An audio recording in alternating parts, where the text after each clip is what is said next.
He has inspired 4 generations of kids to make movies. There's just something about the alchemy of George Kuchar which is very irresistible and appealing and powerful. All right, now look, I'm gonna go close up. Your lip quivers. Your head covers her face, Osama. Oh, good. The perfect fade out. Very good. And it's tasteful. He would say, you want to be in this next film? He goes, oh, you can be the Swamp King. And I'd say, yeah, sure, I'll be your Swamp King. He goes, okay, we got to paint you green. And I'd say, oh, actually, I got to be somewhere in like an hour and a half, so I don't know if being painted green's a good idea. So, oh, it's all right, the film doesn't need a Swamp King. What the production starts to be about and what the final product is so different.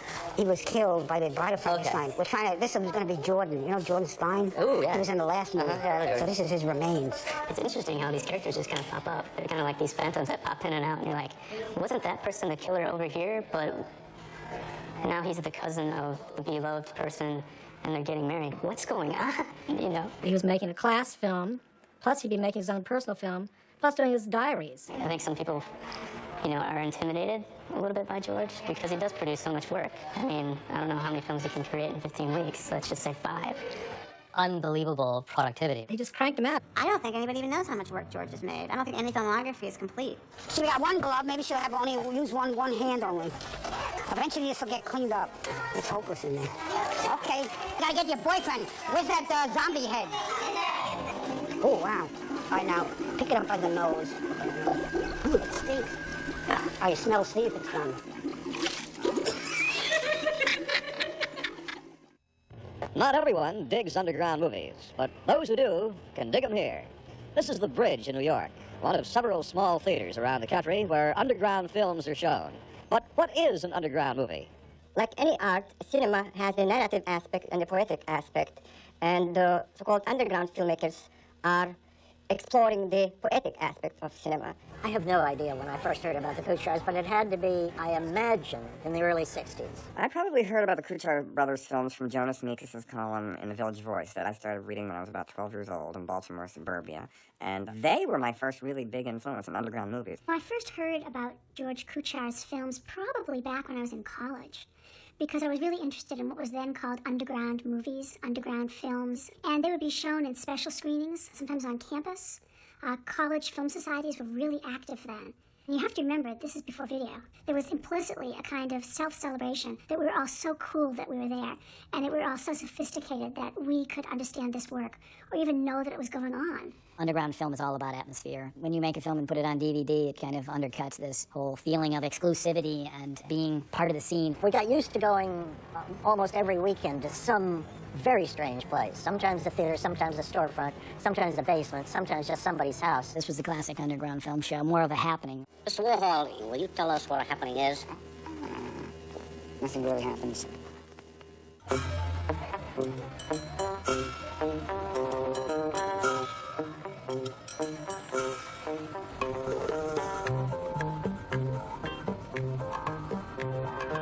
It's just an endless nightmare. It piles up, the editing process. Oh, she's going up the stairs. They have these Christmas lights. They were hooked onto these Christmas lights. It was really one of the sexiest scenes in the picture. She's pretty, ain't she? Yeah. Many people have the hearts for her. And then I fixed it up so to try and make her look as best as possible. I got these special effect things where I made a soft image. Because otherwise that camera is savage. Hello, Lily. That little baby. Yeah, Mike picked her out. And she's just like my brother. She's nice. There's a portrait I did of my brother. My brother had gone to India. He wanted to see the Himalayas. He loves mountains. Mountains are always uplifting to see, and they're spectacular to behold.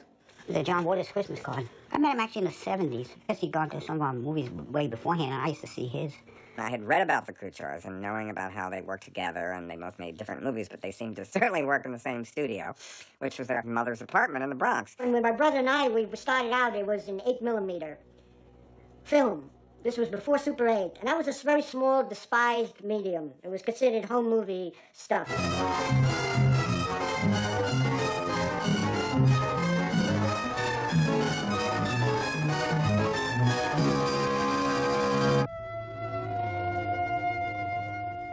Most people of their generation, most who were children growing up in the 40s and the 50s, They went to the movies every week. In fact, George and Mike were lucky enough to go to the movies every night almost. They went after school. It was like going to these temples and seeing these productions, and sometimes you'd see the same people again, but they'd be in different kind of costumes or whatever. And so it was always fascinating to me, and so I related to movies.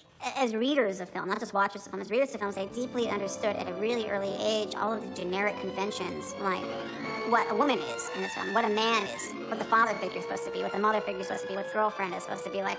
They understood all of these things from Douglas Sirk movies and other auteurs of that kind of 50s melodrama. Get out before I kill you! And they would watch these films, and they would watch them over and over again. While I was enjoying the picture or taking it, absorbing it, I was also technically seeing how it was made and the different kind of effects you get from juxtaposition of close-up to far shot and when the music comes in and all. When, I think at the age of like 11 or something like that, they were given an 8mm camera, it seems like a natural response that they would start to make these sort of homespun parodies of the films which they had seen in the theater.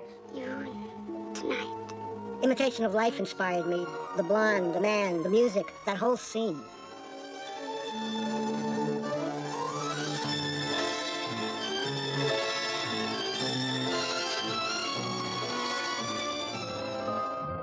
What if you late? Our best picture. Elizabeth Taylor going into that bathroom in that slip, white, and those eyebrows, black, dynamite. I remember that scene. Man, what an inspiration.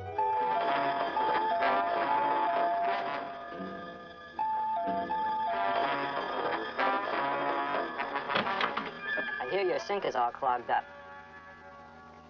Where's the trouble? It's over there.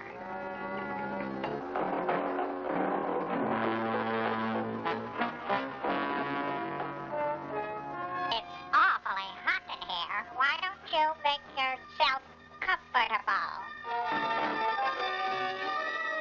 I remember feeling that like it was like chocolate bars had been applied to eyebrows, and of course the voices were unbelievably aggressively stylized. George made very distinctive eyebrows. I don't think there's any film in the history of Hollywood that has eyebrows like George's, even Joan Crawford. That weird angle that this thick thing happened here, and then went up and they angled down again. I will also become Mr. Dominic for makeup. Mr. Dominic is one of George's alter egos. Now, to make your eyebrows. All right, Linda, we got that one on, and now we're going to do the other one. I'll try and make them symmetrical.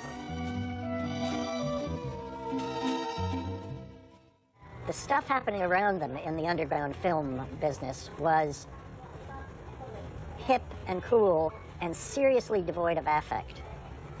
The Kuchars were all affect. They just picked up a camera and did it. They didn't have anyone teaching them. They didn't go to film school. Reason to Live has the most dramatic scene of anyone taking up the garbage that I've ever seen.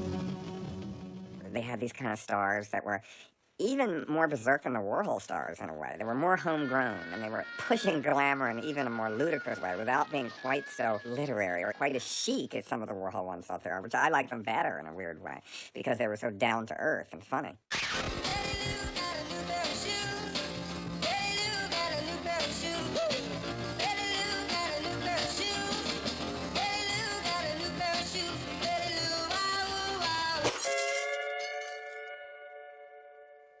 The best way to learn painting is to get those $2 Walter Forster books. You used to get them at the 5 and dime.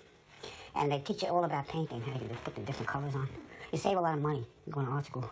Here's a picture I had framed recently, part of my voodoo series. I read a book about voodoo when I was interested in occult matters. Oh, here's a mixed medium that I did of Bigfoot from the Northwest. And I was interested in Bigfoot. Evidently, they come out of sewers sometimes in metropolitan areas. People think it's just a big, smelly, hairy bum. And there's a creature that haunted New Jersey. The Jersey Devil, it was called. It hasn't been seen in a long time. And this is something I did in Oklahoma. I had free time in 1977. I was doing a lot of paintings. I think somebody should design that dress. I think it would catch on. There's a painting I did of my friend Larry and his mom. And I actually painted that as a gift. And they came over the house. And I said, well, here's the painting. They looked at it and they changed the subject. And then they just left. It was kind of a strange picture because it shows my mother on top of my lap at the dinner table like I'm feeding her. Frances Leibowitz is one of those examples of a star that was born in George and Mike's films. Being able to make a star out of your friend's middle-aged mom is really special, I think, and they gave her probably some of the best memories of her life to be in these films and explore a side of herself that she never would have. They were able to talk her into running around with a machine gun, stabbing herself in the stomach and falling into a pile of trash, doing all kinds of crazy things that she never would have dreamed that she would do. She was a star. How healthy she was at that time that she could take a flop like that. Larry's known for roles in films like A Town Called Tempest, where he plays basically Larry Leibowitz, and his parents, Francis Leibowitz and Barney Leibowitz, is in the film. This house was, when I was using the movie, it was supposed to be in Kansas, you know. Well, right now, it's a little messy there.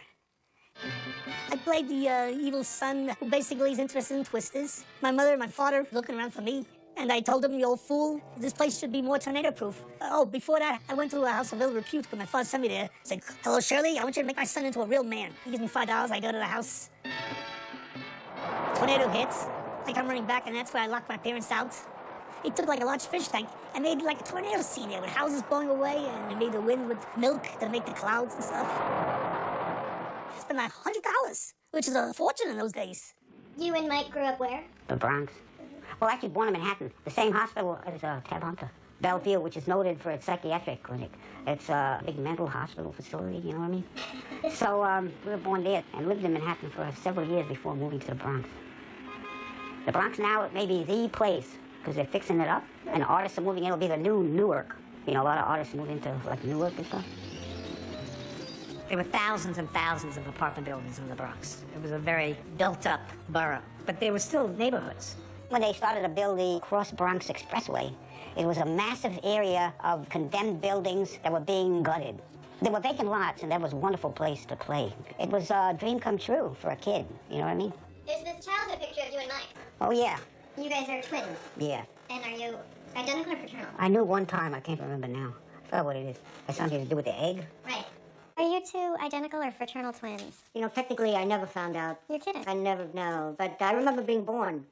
And I remember the sound of nurses, and it was like a comforting, like they were encouraging my mother. When they were born, they were identical. Now they're not. But in the old days, you couldn't really tell the difference. And then I remember being held upside down, I was slapped. And then I saw my brother on the opposite side, and they were going to slap him, and I was hoping that he was going to cry. And then he won't need to slap him again. It wasn't cruel, but it was like an initiation. And that's my dad over there. My father was a truck driver. He died maybe around 12, 15 years ago. We like to talk about baseball and stuff like that. But he'd come home and he'd find my brother and I watching the Liberace show. Sure, Liberace was, he dressed well in that candelabra. Liberace playing the piano and talking. Yeah, I like Liberace. Us, we'd be watching Sheila Graham. She was a gossip columnist in Hollywood. I guess what I'm saying, we weren't too macho. Dad was a bit macho. He was a carnal man, and he had a very good eye for the ladies. And that missing figure's my aunt. My mom had scraped out my aunt. He liked my aunt to a great depth. That might have caused friction in the family. My mom cut out my aunt, but look like she got rid of some of us too, me and my brother. There's my dad and my grandma. Aunt is missing. Did your parents get along? I wouldn't go that far, you know. They were together. She would hit him with a carton of eggs once in a while, and he would disappear for quite long periods of time. It was a marriage. What more can you say, you know what I mean? It's ups and downs. I had a parakeet. We had a parakeet. And the parakeet was called Lulu. She was a very intelligent personality. More like a cat or a dog, or even like a little person. And we put her on the turntable. We used to put it on 33 1/3, and the parakeet would walk on the turntable. Well, that was her exercise machine. Then we used to say, more exercise, put on 45. She'd gallop along at 45 RPM. Then it had to run when we hit 78. She couldn't run any faster than that, and then she'd fly off. And it was a very nice bird. She didn't like my father. Dad used to blow smoke in its beak. He wasn't very gentle. Sometimes he was a little rough with the animals. And there he is with the parakeet. Not a mean man. He had that kind of Cro-Magnon type of appeal. He blew smoke at her, in her face. Why? I don't know. It was entertainment. She didn't like it. The bird didn't seem to mind for a while. But then he used to put it on the ledge of an open window. Sent her out. The bird finally decided it had enough and it flew away. She never came back. We were heartbroken, especially my brother. I always remember her, little Lulu. She was a special bird with a good soul. But, you know, adults are weird. You know, I think all kids understand that. We graduated in June of 1960. Here's George and Mike's graduating class picture. George and Mike and I were in the last graduating class of the School of Industrial Art in Manhattan. The three of us were from the Bronx, and also including Calvin Klein and Antonio Lopez. We're all Bronx boys. And above them we have Donna Garness. Donna was a Brooklyn girl. In the creative writing class, when it was George's turn to get up and read, he'd read about a woman in Central Park who looked like a hot dog in a bun, and he would crack us up. Donna was a class president. We were all studying advertising design. You know, I went to art school, but I never met artists. I went to a commercial art school. It was a commercial art school. I was trained as a commercial artist. We didn't go to college, George and I. We graduated high school just barely. Art high school. It taught commercial art. illustration, paste-up layout, get you ready for Madison Avenue. In public school, she said, well, to George and I, we got talent. The teachers saw that in our drawings, and they said, well, you got 2 schools to choose from, 2 art schools, and choose commercial art because fine artists always starve. All that training is valuable, no matter what kind of a hell it puts you through. Lettering and fashion design, and I hated Madison Avenue. I worked there with ulcer-ridden people, monstrous women running these places. They were actually run by men who you couldn't see, men who lived in Connecticut. The first time I actually saw the Kuchar brothers in public was at Ken Jacobs' loft in the late 50s, I guess. And he'd heard about them, and they came over there to show their films. I wasn't real sure it would go over because these were real artsy-fartsy people. And Jonas Makers showed up and a whole bunch of other people. It turned out that they loved them and invited them back again and again. So here come these 2 guys from the Bronx. The tagline was the Mozarts of 8mm cinema.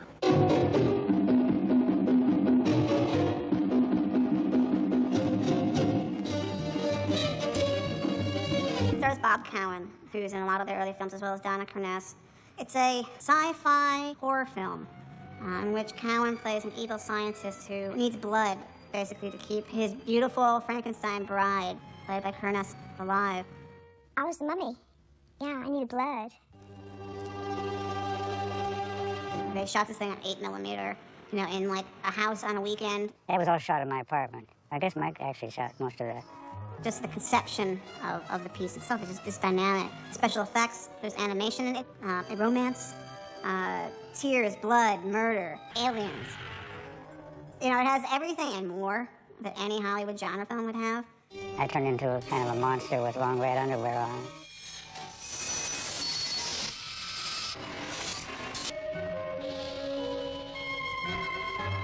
But it was a lot of fun. I can't say why I like it so much. It just speaks to me. I was going to a lot of underground movies, and I was seeing mostly 16mm. I was working for an NBC show in New York. And my brother had money. He did photo retouching. So he bought a Bolex, and we launched our career. First picture was Corruption of the Damned. That was a big 16mm movie. And then Mike abandoned that because he was more interested in kind of Hercules-type movies. And I was left with Corruption of the Damned, and I finished that. And that was our first 16mm film. I did it all wrong. I scraped both sides of the same strip of film. So the picture started to come apart in the printer. And this was a nightmare. But they managed to get one print. And then they made an internet. So that's how the 16 started. I met them through a man that I was dating. He thought I might be good for the part of Connie in Corruption of the Damned. And at the time, I was having a birthday party for one of my children. And they filmed the birthday party for me. In exchange, I was supposed to let them use my house. And the mothers, when they came to pick up their children, they looked very shocked. I was playing this woman that men used, but she had a very good heart. And this young man, younger than her, I think, fell in love with her. And he was dominated by his mother. I was supposed to bring him out and make him stand up to his mom. And it was a lot of fun to do. These shoes are killing me. Yeah, we gotta tell that Turkish doctor to come in. Dr. Dijan, the princess from the Orient, and you will demand like silence. Once, when I did my first film, Dracula's Widow, I had a DP who was kind of bossing me around as I was just a kid. But then I started getting into it with him, like, this is what we want to do with the colors, primary colors, using a lot of George's fantasies in a kind of comic booky kind of manner. And I said, no, we're just going to do what George does. And he said, well, what is that? I said, we're just going to put a silk stocking over the lens and paint it with a little silver marker, and it's going to create the best look we want. And he was just livid. We are going to get the lens, the filter. And I said, no, we are going to do it this way. And he looked at it, and he loved it. He said, that's great. Oh, yeah, that's my teacher. He was talking about Cucaloruses and how Cucalorus, you could add a lot of production value to your pictures with Cucalorus. All right, I think I'll use a Cucaloris on this thing. A Cucalorus is a cheap way to put shadows on the walls and crazy patterns. So you could just be filming something really cheap and you put a Cucaloris on it and it makes it look all dramatic. It does look good. A festive touch. My father was interested in our pictures. He was interested in the sexy girls. Sometimes they would appear in our pictures. In fact, one time he gave my brother and I film, said, you want to take the little side pictures of them? I wasn't interested. And my father collected red reels. They were porno pictures. He knew I had an 8mm projector, so he would bring the porno pictures and ask us if he could borrow the projector. I said, okay, only if I could see the picture, too. One of the women was my mom. That's a friend came over and said, looks just like your mother. I said, yeah, it does. But I'm sure that wasn't her. She's of Ukrainian descent and a decent woman. Mom's 94, but has a lot of repressed energy. So we take care of her, try to give her a bath. She has no interest in bathing anymore. After a while, I guess she give up, you know what I mean? Why bother? The old people are weird and also temperamental and silly and isolated and deliberately. Mom was a bookbinder. She used to have fights like with the ladies in the place. Evidently, it's kind of hair-raising bookbinding business. You know, a lot of women together in a factory. He takes care of her in the winter. I take care of her in the summer. I go there 4 months. They brought us into this world and they nursed us and took care of us. That's just a natural responsibility I have. You know, just parent needs to be taken care of. She would like us to be married and work in a bank, a good position in a bank. She used to be my producer. In other words, she used to lay out money so I could finish the picture, then I'd always pay her back. I know that she was supportive of them making films. I mean, she was the one who got them their camera. I think their mom, in one way or the other, she's in all the films. Anita Needs Me is kind of one of the better of the early films. Anita is in the middle of a sort of mental breakdown. She was left in charge of her young brother. He was being a bad kid, so she handcuffed him to the toilet. Well, lightning struck the house, went through the plumbing, came out of the toilet, and fried her brother to a crisp. So she's been living with this guilt, and George is unfortunately witness to her psychotic episode.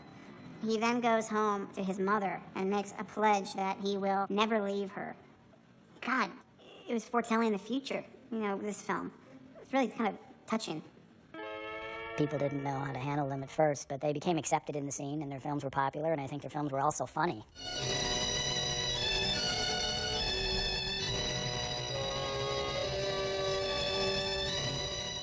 Many of the other films weren't funny. Other filmmakers were making more formalist films and structuralist films where very little happened. Warhol was making films where nothing happened. George and Mike were making films that reflected Hollywood, where everything happened.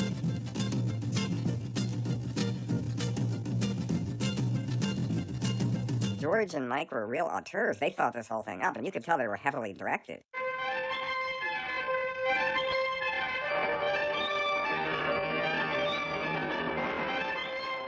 Pretty early on, 1965, Mike went on to make Sins of the Flesher Poids. He left Corruption of the Damned somewhere toward the end of the making of that and started making Sins of the Flesher Poids. George started making Hold Me While I'm Naked. You know, my brother and I, we work very well together. There's no horrible split. You know, just that we have different aesthetics. They split up and were making their own films, although George was the main star in Mike's films. George's role in Sins of the Flesher Poids, I think, is one of the great performances of all time as the evil prince. Everything happens. There's a robot rebellion. There's a war that destroys civilization. There's love and sex between robots. So this was like a new kind of injection of life, I think, in underground filmmaking. You know, in those days, the underground was really feeding the mainstream in a lot of ways. So if the mainstream wanted to be cutting edge, everybody was looking at the underground. Barbarella came out at about the same time, and Jonas Mekas was a big champion of the Kuchar brothers, and he claimed that Roger Vadim had probably stolen some of his ideas from Sins of the Flesher Poids, and that Sins of the Flesher Poids was a much better movie. There is a scene in Barbarella where they make love by touching their hands together. And that's right out of Flesher Poids. Bob Cowan is fantastic in Sins of the Flesher Poids.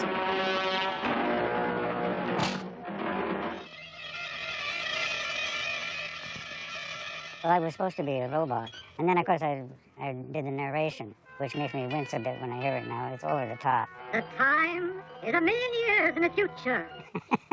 And I did the soundtrack, made up of chunks and pieces of stuff. The ending was my lady robot giving birth to the little baby robot.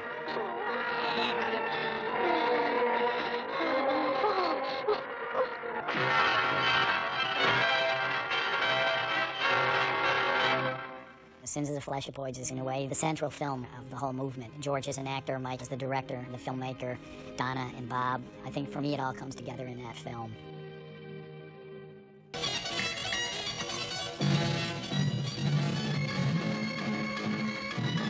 My favorite one is Hold Me While I'm Naked, because it's all about George. And it's done in such a way, you sort of go along with him. You feel sympathy for him, even though it's a kind of ludicrous plot and everything. But that shot of George banging his head on the shower wall, meanwhile looking somewhat ridiculous. I mean, there was things like that I thought were just marvelous in it. The one scene that I can always remember is him taking the bird.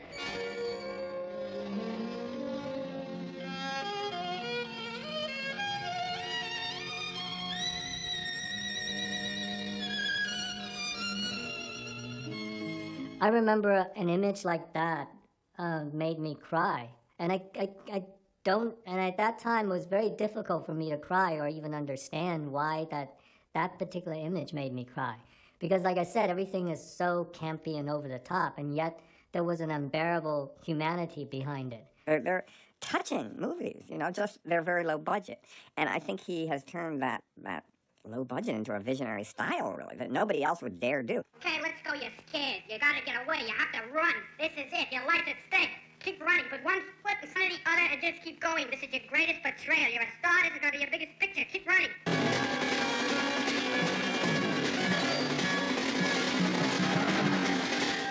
I was in the beginning of Hold Me, but I was feeling weak because I was on prednisone. So I called George. You're not gonna finish the movie?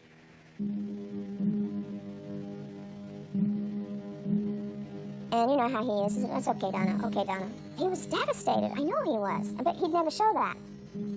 He went on to finish the movie. I think what it turned into was his devastation, along with his other devastations about things in his life that maybe bothered him.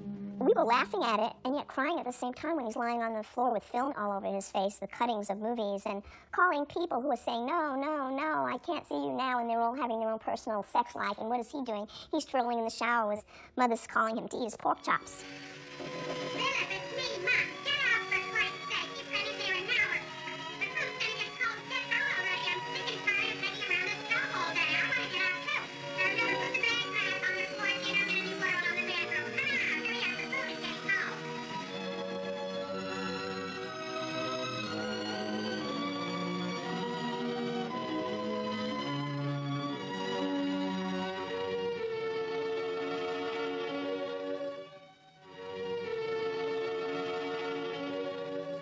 There's a lot of things in life worth living for, isn't there? Never knew anyone who could make you laugh and cry at the same time. And that movie did it. It was a very powerful movie. That's why they're so endearing, I think, because they're funny and serious in equal absurd amounts. The Craven Sluck, starring the very talented and lovely Lorraine Connors, whom we see pictured here. The early films, we didn't speak. We just had to show emotion. But this one, I had to speak, and I was very nervous about it. Good Lord, we're being attacked by flying saucers from another planet, and we flee to safety. I think Mike just had me run out. I didn't know what he had in mind, but I just ran. I didn't know he was eliminating me from the whole movie.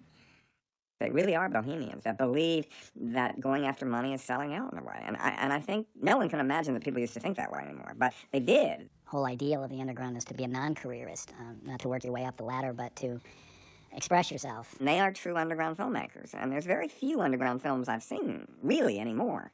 And they continue to make them, and really should get an award, you know, they should be knighted, really. Something very heartfelt about them. Something, I don't know, not quite unashamed, but unconcealed, maybe, you could say. There was something strikingly open.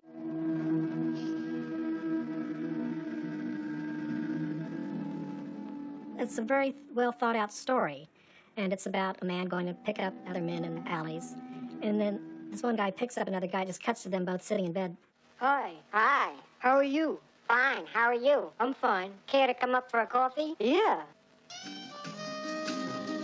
Boy, this coffee is great. I'm glad you like it. Anytime you're raised in a strict religious household the way they were, I think there's going to be a lot of shame that comes with exploring your sexuality. And that shame maybe magnifies the appeal. I mean, the fact that there are certain things that were forbidden to the twins probably made them seek it out all the more. I knew he was Catholic, and I knew that he had questions. When you're raised in a religion, you have no choice. It's just a part of you, whether you like it or not, and it depends on how you deal with it. They used it in their movies, and that's how they dealt with it. You know, on a personal level, they didn't talk about it. I know they went to catechism and Catholic school, and George kind of shied away from all of that when he realized that, he was starting to pray for things and getting them. But he was praying for kind of all the wrong things and was, being blessed, so to speak. I was raised a Catholic, and that's a great inspiration for my movies and themes and my pictures. The church itself with its pageantry and its incense, and when it was Latin, it was quite beautiful. The priests and the people suffering, and the nuns, you know what I mean? The look of it probably will never leave me. Do not not follow your base desires Oh, how base and can it be? restrain your appetite. Restrain my This doesn't appetite. mean eating. No? It means every kind of appetite. I watch the Catholic television network. It's run by a nun as a CEO. Gossip is an appetite. Yeah, I had An it. appetite, you can't say one word about something that's somebody that's nice. Oh, I'd say things nice. She's so interesting. She got a sense of humor, and she's also aggressive. In other words, if you haven't committed adultery or fornication, or you haven't lived life, that's life. Well, a dirty life. What'd you say? Maybe tomorrow it'll stop raining and I'll turn that damn TV off. But in the meantime... Temperance is a moral virtue that moderates our attraction to pleasure. Ooh.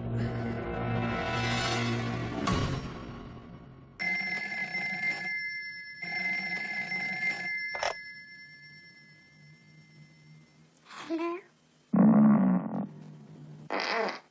It's hilarious to try to decide whether George's films are coming from a place of freedom and defiance or a place of shame. I wouldn't know where to start. George is a little more interested in the organic grime.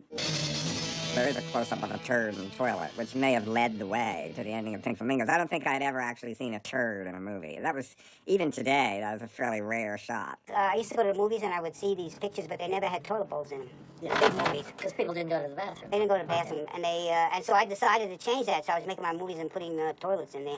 Then I decided why not put a turd in there, and I would get Sergeant's dog food. I don't think they make it anymore, but it looked just like a turd. You could mold it. It was the right consistency, and you could make it elongated and put it in the bowl, and it will still retain its shape. If I didn't like an actor, they always had a scene where they ran to the bathroom. When they came out, then I would focus in on what happened there. I don't know if theirs was. Mine was. It wasn't mine, but there were two turds in the movie. One was a dog turd, which was real, and the other one was a gift wrap turd that Divine opened. And Divine shit in a box and gift wrapped it the night before. I smell deep, dark trouble. Oh my God almighty, someone has sent me a bowel movement! A turd, Mama, a turd! I don't know if the turd in the toilet was George or Mike's. You'll have to ask the auteur. Pagan Rhapsody. Pagan Rhapsody was a picture starring Jane Elford, a woman I used as a neurotic heroine. She was from Canada.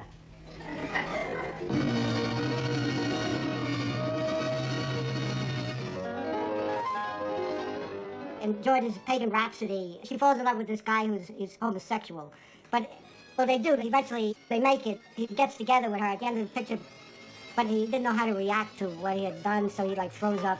He throws up, and then she hears all this racket, and she runs out of the bed, and she slips on the vomit. Oh my God.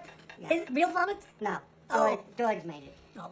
The picture was about the underlying organic horror of existence, and she did it. She was a very good sport.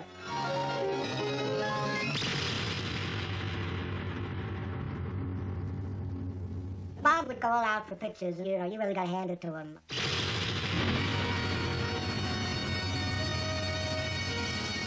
He was a great ham, and he was very inventive.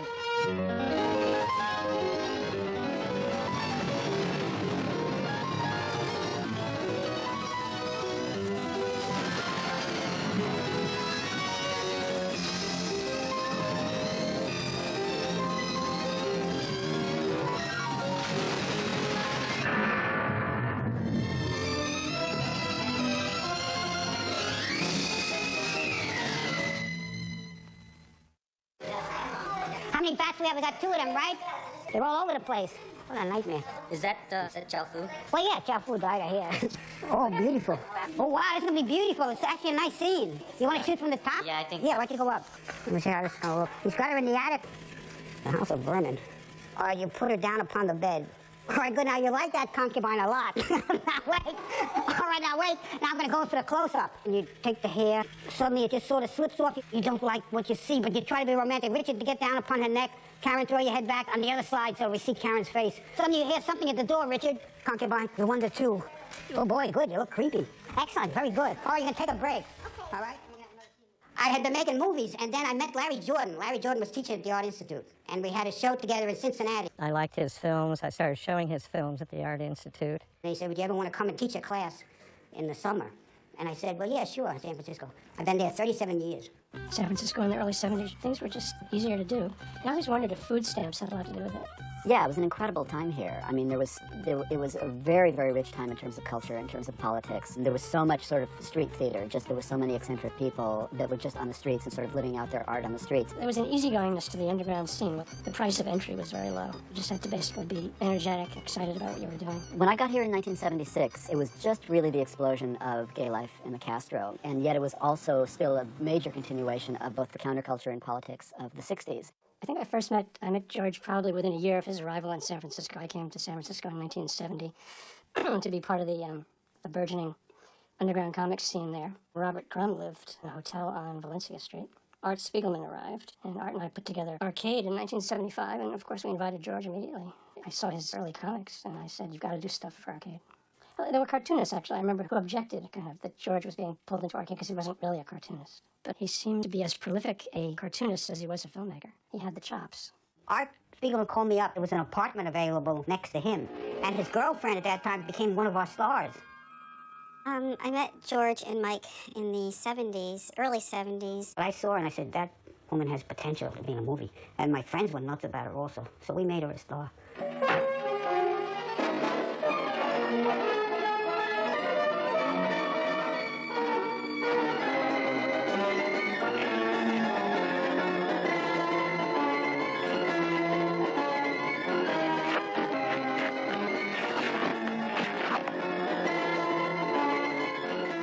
In a way, it helped break them up because she got involved with another guy who was a producer of one of our pictures.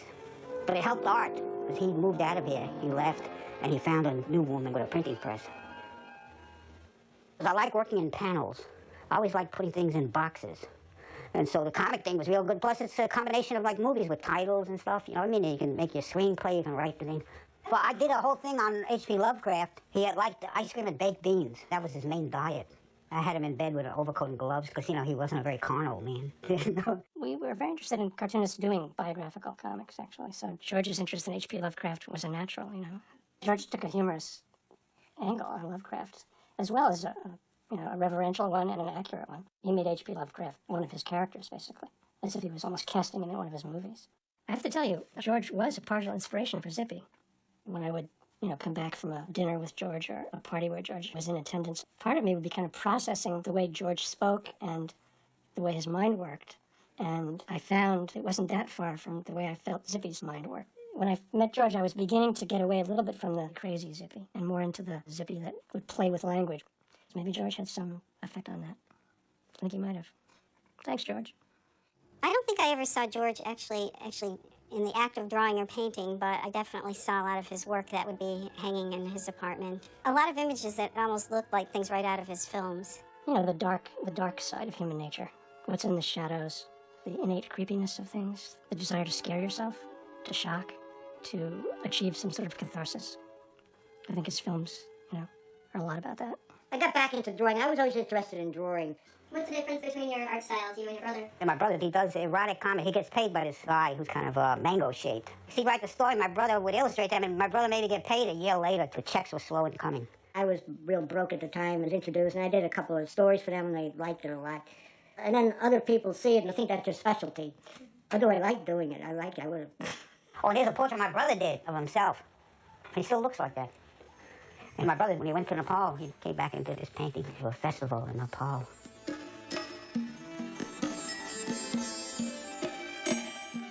Well, he came to one of my classes just after he'd been to Kathmandu, and it was marvelous. He got an airplane ticket to Kathmandu, got off the airplane, and he walked up a mountain shooting film, and he walked down the mountain shooting film, and flew back, and he brought it to the class and showed us, and the footage was gorgeous. He shot some footage and then was kind of stranded in this Himalayan village, and he ran out of money and had to sell his camera. And then he bought what was called a Christmas cake and had no idea that this food item is full of hashish, so he ended up completely stoned against his will. I spoke to George, and George said, "Oh, my brother's in the Himalayas." And I said, "Really? How cool." And he mentioned he took some acid or something. George was saying that he spoke to gurus, and he came back, and he had all these new values, and he was a changed person. Mike had this long face with this long beard. George still was George.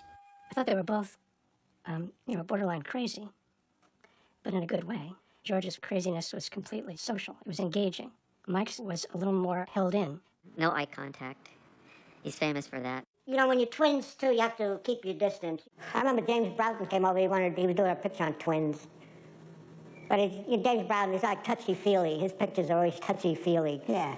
And he wanted us to be like touchy-feely. We're not that way. So I think his shoot was a total disaster. Did he use it? Well, he wanted us naked in a bathtub. I said, well, I don't want to get in a bathtub naked. He believed at that time there's no interest in photographing somebody if they're not naked. That's incest.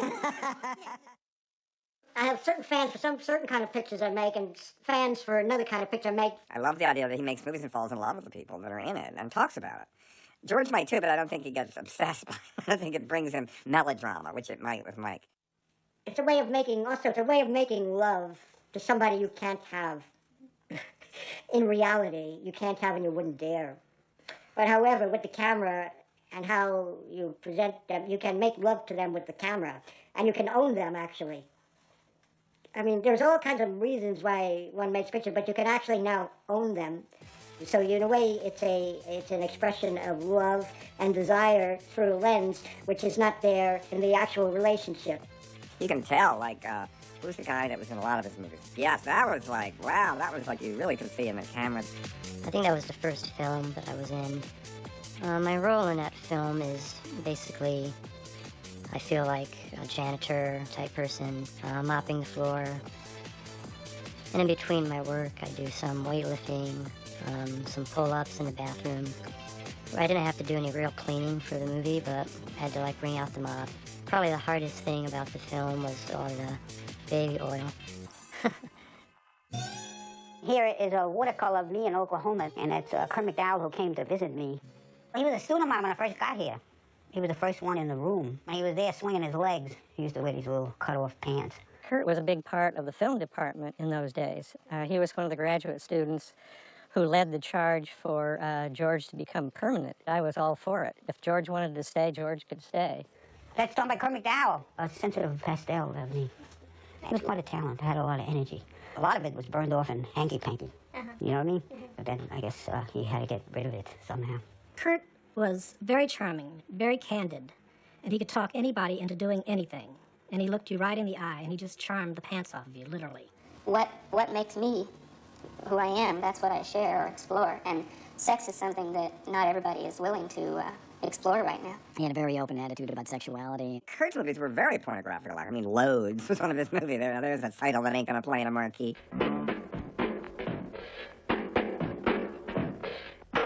It really was just a portrait of man after man showing himself.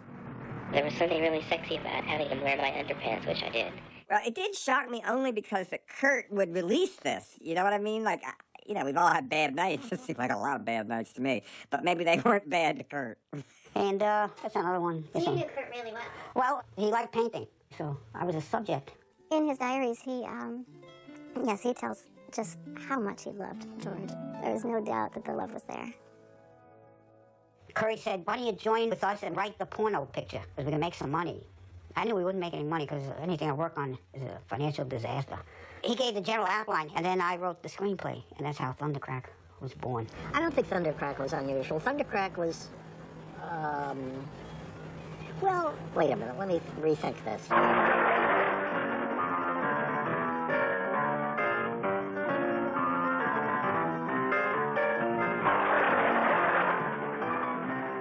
Thundercrack. A picture that I can say really lived up to his title. And I bullied a lot of people and got it into Filmex in Los Angeles, the film festival. We ran it at midnight. Many people, I won't say they walked out, some ran out. It was as if the theater was bleeding people. They didn't make any money because people were talking while they were having sex. And they had a lot of traumas, a lot of things to get off their chest.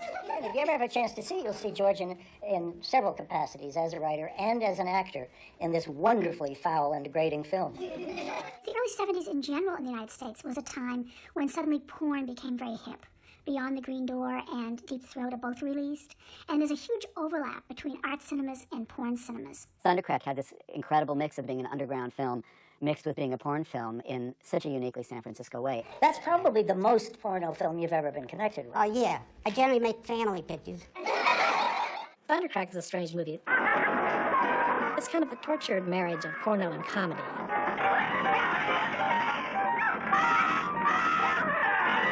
It's really weird because you can't tell whether you're watching a pornographic film with other parts fit into it or a regular film with pornographic pieces fit into it.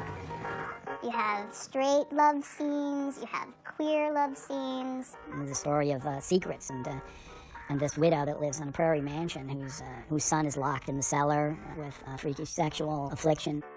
You have to kind of hold your breath every time the camera moves toward a door, because God knows what's going to be behind that door. Usually someone doing something revolting to somebody. George wrote it. He wrote himself the starring role with the gorilla love interest. It's not my wallet that I want flattened. It's you. And he ends up falling in love with the gorilla that he used to look after in the carnival and getting married to the gorilla. God help me, I have a heart for that gorilla. I'm supposed to be infatuated with a gorilla infatuated with me, and there was a sex scene with that. To put himself there and masturbate with a gorilla, I mean, just imagine somebody from Hong Kong, traditionally Chinese, brought up by the Jesuits to be watching Thundercrack. I go, this is it. I think I've really come to America. One of my favorite scenes of all time is in that movie, and that's with Marion Eaton, with the knocking on the door, knocking, and she's throwing up in the toilet, throwing up on her wig, and she keeps ignoring that knocking. She puts the wig back on anyway. Why do you have to come so cold and nasty? George creates an uncomfortableness in people. He wanted you to be uncomfortable. And I think he was uncomfortable a little bit, too. And I think that gets into the film. Thundercrack's more of a collaboration. Even though Kurt directed it, George did the makeup, he wrote the script, he was a leading actor in it. I was doing also the lighting on the movie. And because I was doing that, I didn't have enough time to memorize my own script. Curator put on Senor Testa's boots and whip and a leopard bikini. And it was quite humiliating, because I would be forgetting words and stuff. But it added a kind of manic intensity. Have you ever seen an ostrich run down by a wheelchair? But Thundercrack is very much a Kurt McDowell film in the way that it depicts sexuality. Kurt thought anything sexual was wonderful to be celebrated. George thinks of it as something associated with guilt, horror, and to be ashamed of. In Thundercrack, that big collaboration, you can see the different aspects. You can see where George added guilt. You can see where Kurt added the joy. I think it was a great combination.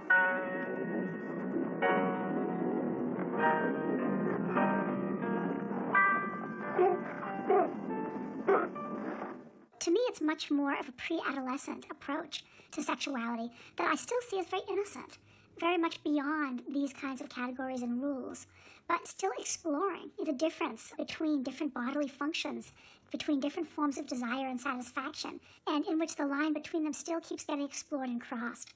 That's much more the way that I see George's universe as belonging to either a heteronormative or homonormative kind of filmmaking or narrative.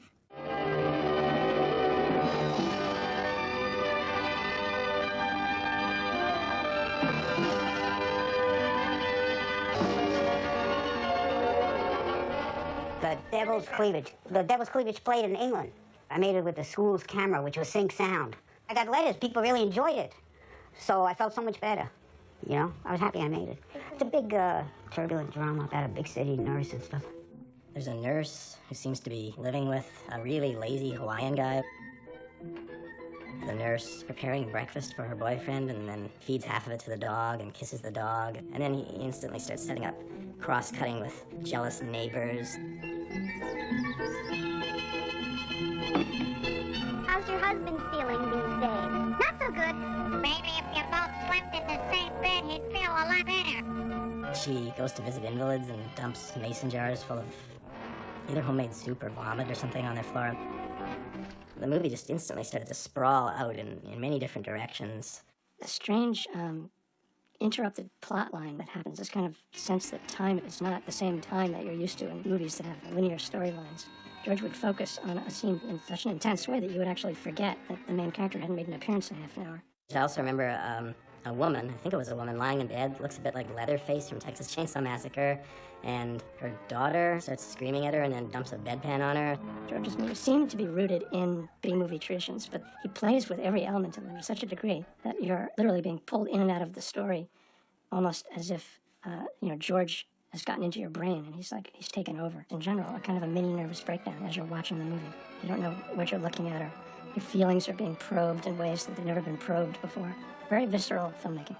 Something else that stayed with me is the frames were really busy, I remember. There were all sorts of clotheslines, and the actors got to pull underwear off of lines that were crisscrossing the frame while they were delivering lines. The movie I really want to be able to quote, but I have to be able to see it again and again and again to do it, is George's The Devil's Cleavage. What are you doing carrying vomit around in a plastic jar? It's not real vomit, Frank. It's artificial. I mixed it myself 4 days ago. You expect me to thank you for making it fake? I just remember it having one line after another, each one eclipsing the previous one.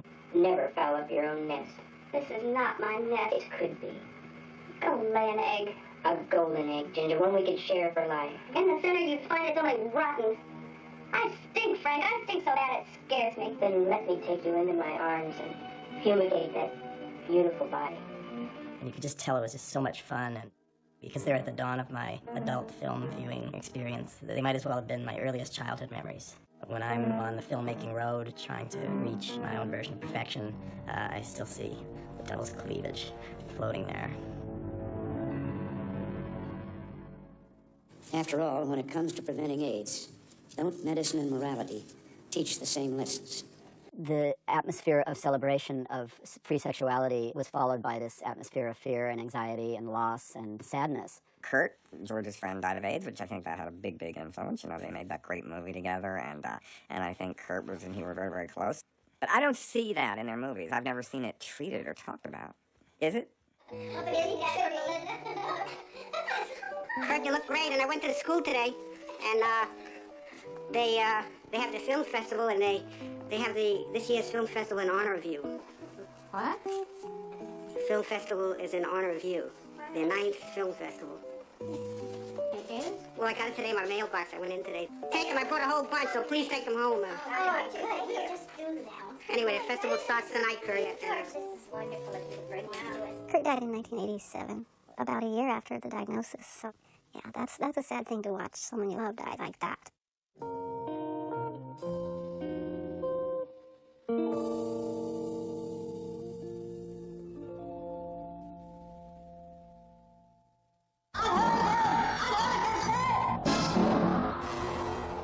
George's Weather Diaries. The Weather Diaries. The Weather Diaries. There's just so much in them. I feel like those are perfect examples to show to people to say, look, you can make something that is profound, it has great beauty, yet doesn't take itself too seriously. Mom was born in the Ukraine. I think this is the family house or something.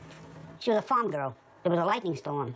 One of the farm boys ran into a bale of hay to escape the rain, and lightning hit and incinerated him. And that's why she's always been afraid of electrical storms. You couldn't calm her down.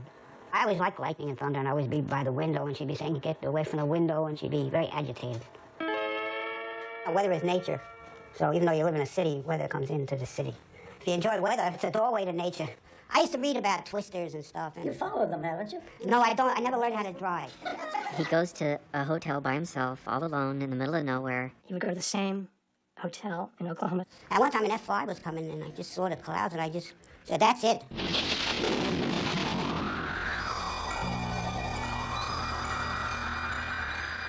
Wild Night in El Reno.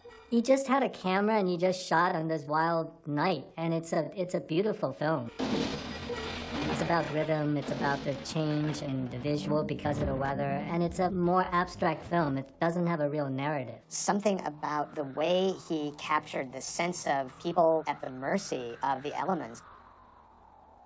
This is one of my favorite letters. This is from George, from room number 5 at the Reno Motel, 24 Sunset Drive. And, Dear Adam, I'm here in Oklahoma on a vacation till June 5th.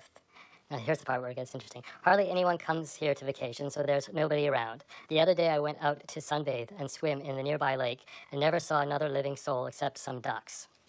The motel is now a nursing home for the elderly. I pay $65 a week and get free toilet paper. Plus, they like to wash my clothes. I've been coming here for over 10 years because I enjoy the turbulent spring weather on the plains. Some of my videos document the domestic ordeals encountered in this dwelling place. Last year, I was the only one in this motel because the family was remodeling it. They put me in the only unit still intact and built around it. I mean, these images are incredible. Anyone else would find this a little nightmarish, but, not George. Happy, be careful, don't fall down. Be careful. It was a little noisy during the daytime, but they stopped hammering in the early evening. I was out all day anyway. I work on my tan in isolation. Best regards, George. Works on his tan in isolation. What a metropolis. Amazing. Just alive, crackling with energy. I better get out there and experience the megawattage. George kind of pioneered this type of filmmaking from early on, turning the camera on himself and using it as a diary, which is very popular today with video. I'm fascinated with the diary films and the videos that he's making in the 80s and the 90s. A lot of them are portraits. I think he just wanted to share with an audience what he saw that was special in these different artists or people that he connected with on some level. I answered the door, and there's George. His video portrait is starting right there. As we opened the door, he had the camera right on us. So George says, oh, do you mind if I join you? He said, no, come along with us. So, of course, George is videotaping the whole way. Went and had lunch together, and he was like playing with the camera, like holding it and like holding his drink up for the camera and just goofing around. And it was next to a place called World of Stools and Tables and Bar Accessories. He filmed it to where you just saw World of Stools. I'm going to show you where Mount Shasta is, Tiffany. It's up here. A long ride, baby.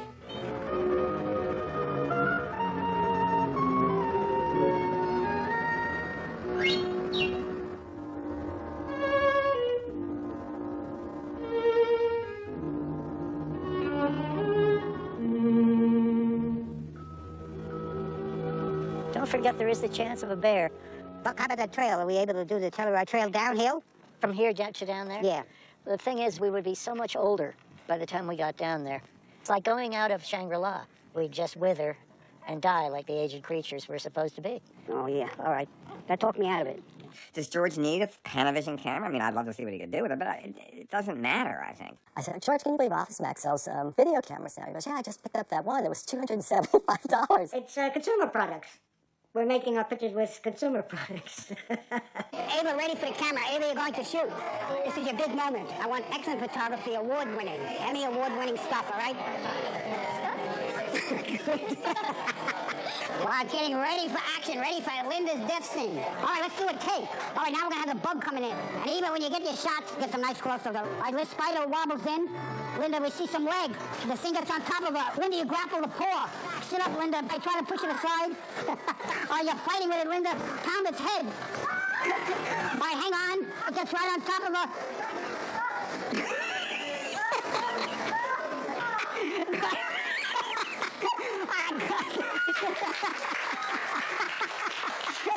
Well, that was a good scene. Thank you so much, Linda. George, a couple years ago, shared one of his class pictures that had his muse, Linda Martinez, in it, in various states of, well, not various states, without any pants on. She doesn't wear underwear. And then close up.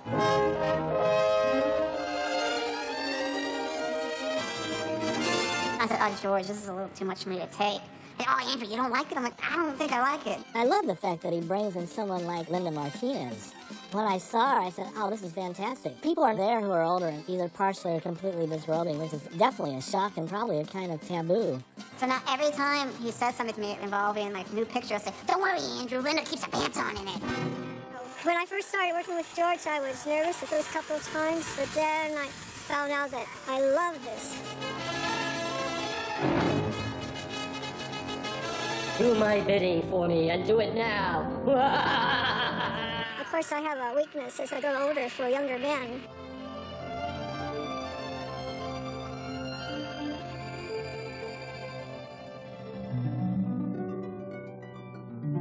He represents all the young men that there are in the world. And he also represents mankind. Here I am 70, and boy, this is an age when you really shouldn't be showing your body. I don't look too bad as long as I have a paper bag on my head. You know what I mean? The rest of me don't look too bad. Okay. Lentils. Homemade, it's my own special recipe. Oh, Linda. Hot chili, hot green chili. I love hot chili. Oh, for you, I'm afraid it didn't get hot enough. No, that's all right. Linda, I this like a is little wonderful. mild. This is a holiday treat. It's better than fruitcake. Mm. Bon appetit. Mm. It's perfectly spiced. Mm. Mike and I last summer, we did 3 short films together. My pictures are never written out beforehand. I find out what they're about as I make them.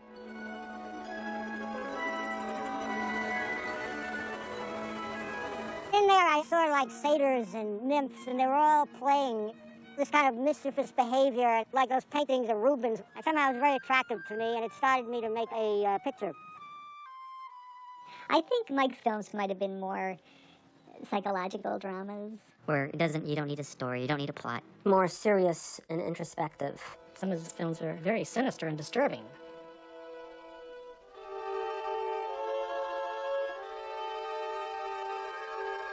Yeah, but movies are fake. They're phony, even though they tend to be, try to be real. There's people acting, and it's really not real. It's a fabrication. But I don't mind that because there's all kinds of things dealing with self-analysis and coming to terms with your inner self and the outer world and the conflicts, and that's enough. Sometimes you get a feeling they're meant to be made. You have to tap into your subconscious, to a picture that's already made inside of you, but now you got to bring it out into 3 dimensions.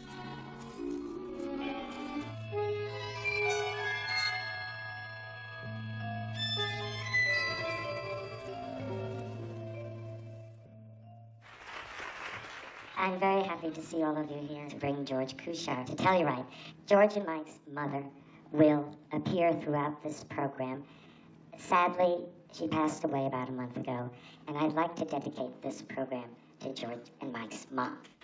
She must have been a great sport, as you will see. No, Mother. I shall never leave you. I won't be like Daddy. Never will I leave you, Mother. Thank you for dedicating this program to my mom. I used to do her makeup, and yeah, it was rather strong makeup. But she would get good reviews in the picture.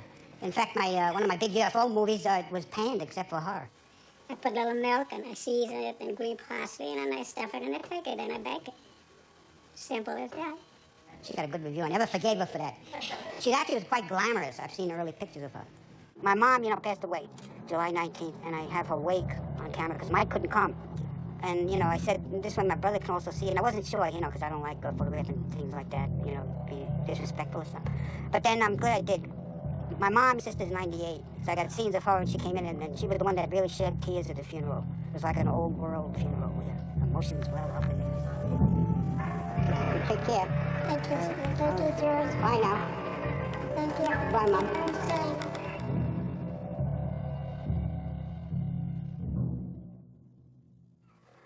It's all flattened. The vegetation is flattened.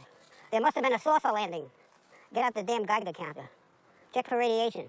George is interested, he's interested in UFOs. He had some unexplained things happen in the sky that he was somehow related to. When George is telling you about personally having experiences with alien beings or seeing UFOs or being tracked by UFOs, you believe it. I believe that George was visited by extraterrestrials. I believe that he's seen UFOs. I don't know why, but I just do. There was in California a whole bunch of them you would hear on the news and stuff.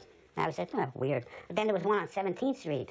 Late at night, I took the dog out for a walk, and it was a big glowing red thing. I thought it was a red spotlight on a helicopter or something. But then it dropped a little yellow ball of light, fell out of it and vanished. Then it went up diagonally in the sky, and it became the classic shape. It had a dome. I said, oh, it's a flying saucer. I said, no, that's ridiculous. What a flying saucer. And I watched, and it went up the sky and became round again and started pulsating. And then it changed the lighting completely, and it started blinking from yellow to white like an airliner. Then it broke in two. And it had pixie dust. And I said, oh, what the hell is... I couldn't believe it. I said, oh, you mean they're real? And that started me on a whole thing about flying saucers, like study. Is this true? What if this is true? Maybe Bigfoot is real? Loch Ness Monster. And so you delved into that weird flaky zone. And then I started writing letters to the investigators, people that were reading the books. And one of them was Jacques Vallée. He's a scientist. He was the model that Francois Truffaut played in the Spielberg picture. Well, the actual man lives here in San Francisco. I wrote him a letter. He came over, treated me out to eat. We used to go to Denny's. One time I was in Paris and had a free, weekend, and I went into the Pompidou Museum, and they had a show of George's movies. One of his movies has this character tracking Bigfoot, and all these things happen, and she keeps losing her files. Essentially, everybody is going crazy as these phenomena are happening around them. And in a way, he's tapping into the magic of what's just at the border of reality. You offer them food, and they usually don't know what to do with it. Would you take food from them? I may, because you know what? Sometimes they make pancakes. How do you know? Look, I will tell you. There's a very famous account of a farmer, and a flying saucer landed on his property. He got out, the creature from the thing, I guess it was a humanoid, got out, and they started making pancakes. The humanoid? The humanoid started making pancakes? Yeah, they were short little people. They were under 3 feet tall, I think. But they ate humanoid cakes? They made them. They made pancakes. And they needed water, so they went to the farmer's home, and they knocked on the door. They said they needed some water. He gave them water. They made the pancakes, and they gave him a pancake. And he saved the pancake after they took off. And he gave it to the army and the military analyzed To it. examine, yeah. Yeah, they even tasted it. It wasn't very good. But it was actually buckwheat. It was a buckwheat pancake, but not very good. And Dr. Valley lives in California. It's a world out there that's kind of strange. So they have a choice when they get out of their ships of either penetrating a cow or making a buckwheat pancake. Yeah, you don't know what the hell they're going to do. Boy, oh boy. You know what I mean? There are lessons in here. It's a world of I'm not mystery. qualified to explain them. Boy, did I sweat it out to try to figure out how am I going to tie this stupid picture together. How do you like that transition? That's a new one. He works in the cafeteria. He just happened to be sunning on the roof. All the tombstones were shaking. They were made out of paper, and I had to get an effect to freeze them. Maybe I would have put something on my finger. Fell off the bike, and it activated this arthritic joint. My fingers are all dry like a mummy. But I can't. You're going to get all the equipment greasy. And now that it's finished, I'm miserable. I don't know what to do. I got to work on another movie.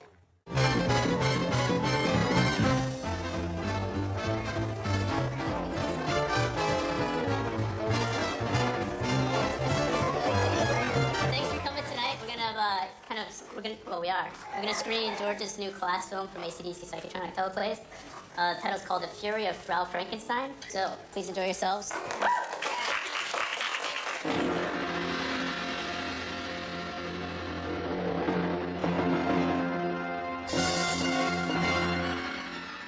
People wait for it. People wait all semester, you know, for the final week. But we're all waiting for this moment to see how George has put it together. So many students are involved in it, and everybody is curious who isn't in the class about what is going on.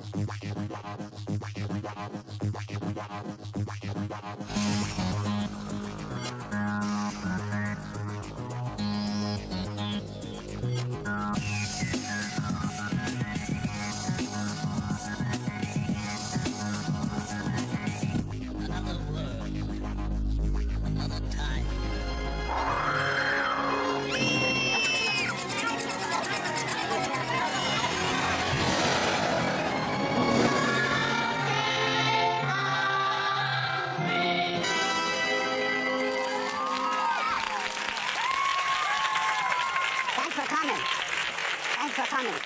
Yeah, I'll give you a DVD. Thank you. I hope you enjoyed it. Oh, good. The European picture. How's the essay coming along? Thank you so much for sending the answers to the questions. Okay, the colors turn out good, huh? Thank you so much. Another Linda Martinez picture. Oh, I hope you enjoyed it. Good. I loved it. International. We're trying to make it international. First, man, it turned out amazing. Oh, you were good in that dance number. Thank you so much. Hey, maybe I can stop in and do a little dance routine some other Please time. do it. I think he's got more. Well, you know, yeah. I electronically zoomed it a couple of times. You going back to Czechoslovakia or what? Oh, okay. We're going to miss you. You were good singing that song. Thank you. Have a wonderful Christmas. Thank you. Yeah. All right, George. God bless the Queen. Oh, there she is, from the Netherlands. Yeah, good. No, well, let me spell your name. Spell your name for real. Yeah? Because I was calling you IKEA the other time. Okay, that's good. I hope you had a nice time. Yeah, I really had a nice time. Thank you. I really enjoyed the class. Well, thank you for singing the national anthem. Good luck and safe Yes. flight. Thanks, George. All right, yes.